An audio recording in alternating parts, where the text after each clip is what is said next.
శుక్లాంబరధరం విష్ణుం శశివర్ణం చతుర్భుజం ప్రసన్నవదనం ధ్యాయేత్ సర్వవిఘ్నోపశాంతయే అగజానన పద్మార్కం గజానన మహార్నిశం అనేకదంతం భక్తానాం ఏకదంతం ఉపాస్మహే. ఓం గం గణపతయే నమః. ఓం శ్రీ మాత్రే నమః. ఓం శ్రీ గురుభ్యో నమః. ఇప్పుడు మనం 26 అక్టోబర్ నుంచి 1 నవంబర్ వరకు కూడా ఈ వారం రోజులు గ్రహాల యొక్క ప్రభావం ఎలా ఉండబోతోందో తెలుసుకోబోతున్నాం. తులారాశి వారికి రవే 11వ భావంలో ఉన్నాడు. అసలే మీ రాశి ఏమో చరతత్వ రాశి. ఎప్పుడు ప్రయాణాలు చేస్తుంటారు కదా, అవునా? చేస్తుంటారు. ఇంట్లో కూర్చోండి, కాళ్ళు నిలకడ ఉండదు మీకు. అది గొప్ప అదృష్టం కదండి. మంచి మంచి పనులకు తిరుగుతూ ఉంటారు, చదువులకు వెళ్తూ ఉంటారు, ఉద్యోగాల కోసం వెళ్తుంటారు, మంచి మంచి కార్యక్రమాలు వెళ్తుంటారు. తెలివిగల వారు, ఆధ్యాత్మిక చింత ఎక్కువ, బాగా సైంటిస్టులుగా మీరు ఉంటారు. రవి ఉన్నాడంటే డైనమిక్గా ఉంటారు. అమ్మో అగా రవి నిజంగా మీకు మంచివాడు కాకపోయినా సరే రవి ఉన్నాడంటే ఫ్లరిషింగ్, గొప్ప తెలియగలవాడుగా అదృష్టవంతులుగా తీర్చిదిద్దాడు. ఆ పక్క పెడితే కుజుడితో కలిసిన బుధుడు ద్వితీయంలో ఉన్నాడండి. ద్వితీయంలో కుజబుధులు ఉన్నారంటే ఆడిటర్స్గా బాగా సక్సెస్ అవుతారు, బ్రహ్మాండంగా ఉంటారు. గురు దృష్టి కూడా ఉంది. అందులోనూ రవి కూడా పక్క వచ్చేయడం కంటే ఖచ్చితంగా మీరు డాక్టర్స్గా బాగా డెవలప్ అవుతారన్న సందేహం లేదు. ఇప్పుడు బుధ కుజులు కూడా కాంబినేషన్స్ వల్లనే మీరు ఆపరేషన్స్ చేస్తారు, శస్త్రచికిత్సలు చేసి ధన సంపాదన చేసుకుంటారు. పైగా బుధ చంద్రులు ఉన్నారు కాబట్టి గాయకులకి, యాంకరింగ్ వృత్తిలో ఉన్న వారికి, డబ్బింగ్ ఆర్టిస్టులకి ధన సంపాదన మెండుగా ఉంది. అవకాశాలు వెతుక్కుంటూ వస్తాయన్నది సందేహం లేదు. మీ ఎక్కడికి వెళ్ళినా సుఖపడే తత్వము, బాగా చదువచ్చే యోగము, తల్లిగారి యొక్క ప్రేమాభిమానాలు, రైతులకి సకాలంలో డబ్బులు చేతికి అందడాలు, అలాగే భూములు వాహనాలు కొనుక్కోవడాలు, సంగీతంలో మీకు మీరే సాటి అనిపించుకోవడాలు బాగా జరుగుతాయి ఈ వారంలో. అంతేకాకుండా చంద్ర రాహుల్ కాంబినేషన్ పంచమస్థానం ఉన్నారంటే పుత్రిక సంతానం కలగడానికి అవకాశాలు ఎక్కువ. చిన్నగా రాహు ఒక్కడంటే మంచి చేయడు కదా, కానీ రాహుతో కలిసి చంద్రుడు కాబట్టి యోగాన్ని ఇస్తాడు. దైవభక్తి ఎక్కువ ఇస్తూ ఉంటాడు. భర్త గారి మాట భార్య గారి భర్త మాట, భర్త గారి మాట భార్య వింటూ ఉంటారు. అంటే సలహాలు, సంప్రదింపులు ఎక్కువైపోతూ ఉంటాయి. దైవభక్తి విపరీతంగా పెరిగిపోతూ ఉంటుంది. మీరు చూసుకోండి, నేను చెప్పిందే సామాన్య నా సొంత కవిత సొంత డబ్బా ఏం కాదు. రాహు చంద్రుల కాంబినేషన్ చెప్తున్నాను. ఆభరణాలు కూడా కొనుక్కుంటారు, ఆభరణాలు కొనుక్కునే అవకాశం ఉంది. 6వ భావంలో శనీశ్వరుడు ఉన్నాడు సరే, మంచి యోగాన్ని కలిగిస్తాడండి. వక్రగతిలో ఉన్నాడు కాబట్టి మీకు నీటి వల్ల ప్రమాదం ఇస్తాడు, కానీ ఒక విధంగా అంటే మంచి చేస్తాడు. రాజకీయ రంగంలో పదవులు ఇవ్వడము, ప్రజామానాలు, ప్రజాసేవ చేసుకుంటూ ఉండడం మీరు. అంతేకాకుండా శని ప్రభావం వల్ల గవర్నమెంట్ సంబంధించినటువంటి పోటీ పరీక్షలు మీరు రాస్తూ ఉంటారు, కాంపిటీషన్ ఎగ్జామ్స్. వాటిల్లో మీరు విజయం సాధించడానికి శనీశ్వరుడు ఇస్తాడు. కష్టపడితే శనీశ్వరుడు ఇవ్వడానికి మీకు తెలియదే ఉంది. కష్టపడుతున్నారు కాబట్టి కష్టపడుతున్నారు మీరు. ఆడవాళ్ళకి చెప్తున్నారండి, ఇవన్నీ కూడా అందరికీ వర్తిస్తాయి. సక్సెస్ అయి తీరుతారన్న సందేహం లేదు. అంతేకాకుండా మేనమామలు బాగుంటారు. రాజకీయ రంగంలో పదవులు ఇందాక చెప్పినట్టుగా పదవులు వస్తాయి. శత్రువుల వలన భయం లేకుండా హ్యాపీగా తిరుగుతూనే ఉంటారు, బ్రహ్మాండంగా ఉంటారు. సంపూర్ణ ఆరోగ్యవంతులుగా సంపదలు పెంచుకుంటూ సేవకాజనాన్ని కలిగి ఉంటూ బ్రహ్మాండంగా ఉంటారు. అంతేకాకుండా మీ కుజుడు కూడా బాగుండడం వలన, ద్వితీయ స్థానం ఉండడం వలన వివాహాది వేడుకలు జరుగుతాయి. భర్త వలన భార్య, భార్య గారి వలన భర్త, అదృష్టము, ధనప్రాప్తి, వ్యాపారంలో ముందంజలో ఉండము, ధనం కలగడం, ప్రాఫిట్స్ కలగడానికి అవకాశం ఉంది. ఏదేమైనా భాగ్యస్థానాన్ని కూడా బాగుండము. భాగ్యాధిపతి అయినటువంటి బుధుడు కూడా ద్వితీయంలో ఉండడం గొప్ప అదృష్టం కదండి. అంటే భాగ్యాధిపతి ద్వితీయంలో ఉంటే వాహనాలు కొనుక్కుంటారట, అలాగే ధనప్రాప్తి కలుగుతుందట.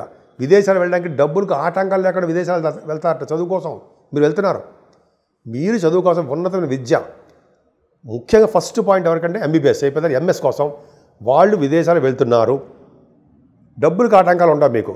అలాగే ఇంజనీరింగ్ ఎంఎస్ కోసం విదేశాలు వెళ్తున్నారు, వాళ్ళకి డబ్బులు ఆటంకాలు ఉండవు. మ్యాథమెటిషియన్స్గా, ఆడిటర్స్గా విదేశాలు వెళ్ళడము, డబ్బు సంపాదించుకోవడం బాగా జరుగుతుందండి. ఆడిటర్స్ ఎలా వెళ్తారు అని మీకు డౌట్ రావచ్చు. సిఎంఏ తర్వాత అమెరికాలోనూ కొన్ని చోట్ల ఊళ్ళలో వాళ్ళు ఎగ్జామ్స్ పెడతారు. ఆ ఎగ్జామ్స్ మీకు తెలియదు ఏముందండి. ఆ ఎగ్జామ్స్ సక్సెస్ అయితే అక్కడ కూడా మనకి జాబ్లో వచ్చి సక్సెస్ అవ్వడానికి అవకాశం ఉంది, మీకు తెలుసు. సరే, అన్నిటికంటే ముఖ్యమైనదంటే దశమస్థానం. ఫెంటాస్టిక్ అండి. ఈ గురించి కొద్దిగా నేను మంచి మంచి పాయింట్లు చెప్తానండి. దశమస్థానంలో కనుక గురుడు ఉన్నాడంటే వాళ్ళకి జీవితంలో వెనక్కి తిరిగి చూసుకోవాల్సిన అవసరమే ఉండదు. ధనప్రాప్తి కలుగుతుంది. ముఖ్యంగా మీరు గవర్నమెంట్ ఉద్యోగం కోసం ప్రయత్నిస్తున్నారా?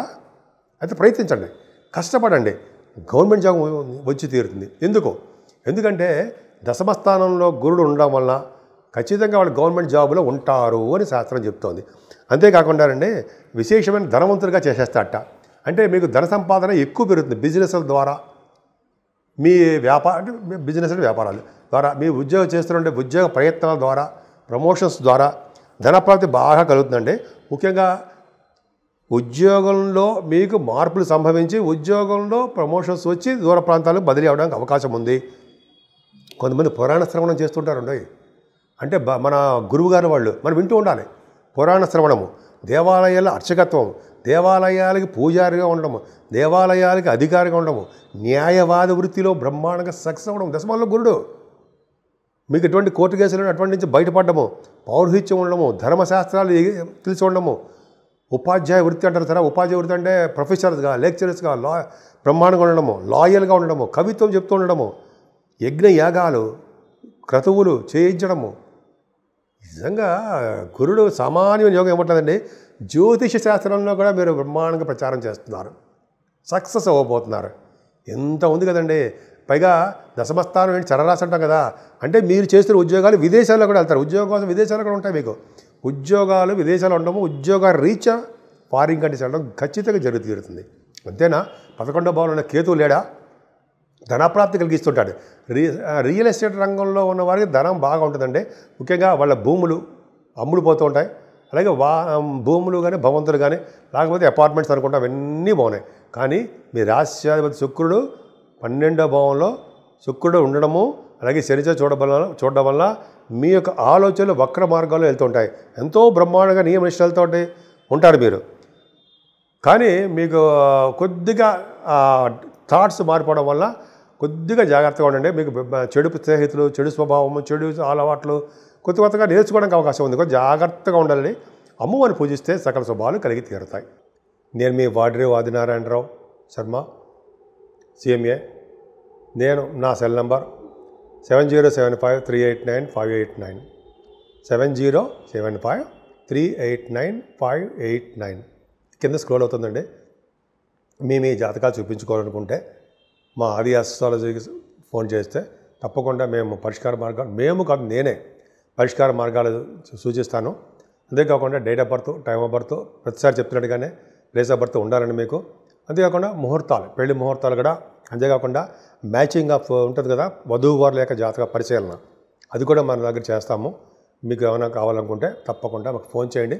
ఒకవేళ ఫోన్ లిఫ్ట్ చేయలేకపోతే మీరు మీ వాట్సాప్లో మెసేజ్ పెడితే తప్పకుండా నేను మీకు చెప్తాను. ముఖ్యంగా 12 రాశుల వారికి పరిష్కార మార్గాలు, పరిహారాలు ఏంటయ్యా అంటే, ఈ అక్టోబర్ నెల కాబట్టి దసరాలు అవన్నీ దీపావళి కూడా అయిపోయింది కాబట్టి మనకి ఆల్మోస్ట్ మనకి ఇంకా మనకి శివుడికి సంబంధించినటువంటి కార్తీక మాసం రాబోతోంది ఆల్మోస్ట్. సో మనకి మొత్తం కూడా ఈ ప్రభావం ముఖ్యంగా అందరూ ఈ వారం రోజులు కూడా సూర్య భగవాన్ని ఆరాధన చేసుకోవాలండి. శివుడికి అభిషేకాలు చేసుకుంటూ ఉండాలి. ముఖ్యంగా ప్రతిసారి చెప్తున్నట్టుగానే అమ్మవారిని పూజించండి మహానుభావ. కనకదుర్గ అమ్మవారిని, మీకు ఇష్టమైన అమ్మవారిని పూజించండి. చండీ హోమాలు, అభిషేకాలు బాగా చేసుకోవడం వల్ల శుక్రుడు బలం పెరగాల్సిందే. మనకి బలం పెరగడం వల్ల అన్ని రంగాల్లోనూ మనం ముందంజలో ఉండి తీరుతాం. అంతేకాకుండా వెంకటేశ్వర స్వామి వారి కూడా ఆరాధించడం వల్ల, ఆయనకి పూజలు చేసుకోవడం వల్ల, ఆయన కలవడం వల్ల, వెంకటేశ్వర స్వామి వారికి కళ్యాణం చేయించుకోవాలి. అఖండ దీపారాధన చేయించుకోవడం వలన, శనీశ్వరుడు వల్ల కానీ, అన్ని రకాల గ్రహాల వల్ల కానీ దోషాలు చాలా పరిహారం అయిపోతాయి. అందుకనే చాలామంది చెప్తారు చూడండి, శివాభిషేకాలు చేయించుకుంటారా బాబు, శివాభిషేకాలు చేయించుకుంటే అసలు ఎటువంటి దోషాలు ఉండవు. పైగానేమో అమావాస్య ముందర వచ్చేటువంటి మాస శివరాత్రి అంటాం కదా, ఆ రోజుని మనం ఈవినింగ్ టైంలో ప్రదోష కాలంలో శివాభిషేకాలు చేయించుకుంటే ఎంతో పవర్ఫుల్ అని చెప్పి అంటాం కదా, అది మనకి చేయించుకోండి. ఈ మొత్తం మీకు అక్టోబర్ నెల మొత్తం కూడా 12 రాశుల వారికి అద్భుతమైన ఫలితాలు కలిగి తీరుతాయి. ఒక చిన్న పాయింట్ చెప్పాలండి మీకు. ఏంటంటే ముఖ్యంగా కుజుడుతో కలిసి రవి కుజుడు కూడా రవి గురించి చెప్పుకుందాం. రవి కూడా అంత అద్భుతమైన బలంగా లేకుండా ఉండడము, ఎందుకంటే చాలామంది వివాహాలు కూడా కాకుండా ఉండడం చేస్తూ ఉంటాడు. కాబట్టి సూర్య భగవానుడు నమస్కార ప్రియుడు. ఆదిత్య హృదయం చేసిన, గాయత్రి మంత్రాలు చేసుకున్న, అలాగే యోగాసనాలు, సూర్య నమస్కారాలు ఇటువంటి చేసుకున్న, సూర్య భగవానికి అర్ఘ్యం సమర్పించుకున్న చక్కటి ఫలితాలు మీకు సూర్య భగవాను వల్ల వస్తాయి. అందుకే చూడండి, సూర్య భగవాన్ నమస్కార ప్రియుడు, సూర్య భగవానుడు ఆరోగ్య ప్రదాత, ఐశ్వర్య ప్రదాత అని అంటూ ఉంటాం కదా. తెలియదేముందండి మీకు. ఆ సూర్య భగవాన్ని పూజించడం వల్ల సర్వ శుభాలు సర్వ సుఖాలు అదృష్టాలు కలగడానికి అవకాశం ఎక్కువగా మీకు ఉంది. సో మీ రాశివారు అందరూ 12 రాశి వారికి సుఖ సంతోషాలతో ఉండాలని, ఆరోగ్యాలతో ఎప్పుడు కూడా సంపదలు కలిగి బాగా భోగభాగ్యాలు కలిగి ఉండాలని, ఎప్పుడు కూడా ఉంటారని, మంచి అదృష్టం కలిగి ఉంటారని నేను మనస్ఫూర్తిగా కోరుకుంటున్నాను.